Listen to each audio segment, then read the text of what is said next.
hoping to get enough of this budget that he can go back and basically redo this one to make it look like the other one with the copper and everything on the outside. But both of them are built by I've been done them. This still and the new one you're going to see, they are direct replicas. Even the manufacturer of the gaskets, the parts, the rivets, all from the same people with the same alloy, the same composition.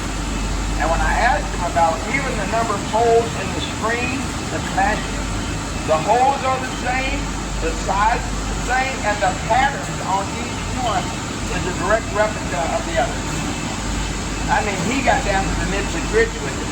And I asked him, I said, what was this all about? He said, well, Freddie, the reality is, people know the taste of Buffalo Trace products. And he says, that new steel has to match the taste profile of this one. So when they fired it up, he even ran it several times, like seasoning an old cast iron skillet. He did all of that stuff, and then not only did he test it, taste test it, but chemically, they ran it through spectrum analyzers and stuff like that.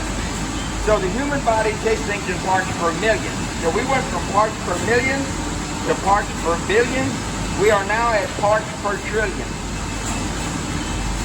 And the reason that he's doing that is what happens is, the longer you keep your whiskey in the barrel, the greater the opportunity for molecular infusion. And we also discovered that when you put your whiskey into a bottle, if you're going to keep it around for a long time, there's things that do happen in that bottle, just like a bottle of wine.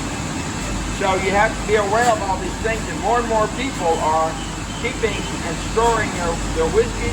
A lot of them are now putting them in wine cellars and in coolers, just so that it slows that molecular interaction down. So, all you have to remember about this part of the process is, low wine causes headaches. High wine causes heartaches. Headaches, heartaches, all right? So when we get over here, we're going to play around with the heartaches, all right?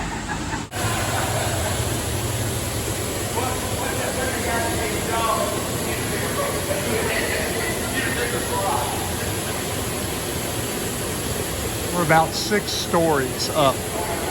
Well, that's the difficulty with the giant pot still. So if you go to Woodward and you visit them, and if they've not been there, and you got time, it's a cool distillery. They have 6 of the largest pot stills in the world. And when you walk into that room, they are beautiful. Okay? So I always encourage people to always visit more than one distillery while you're around in this area. And it's easy to do. So within a half hour, you can hit about 6 or 7 different distilleries. The deal is, you get an appreciation for the distilleries and the craft associated with that site. So pot stills, they already know that you can't make but one batch, at the most 2. And you have to shut those big giant pot stills down and clean them out. All right? The beauty of a column still is they're known as continuously operating stills. They're self-purging stills.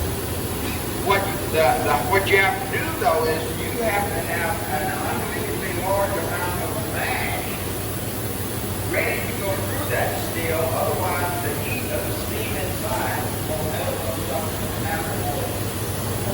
So that's the beauty of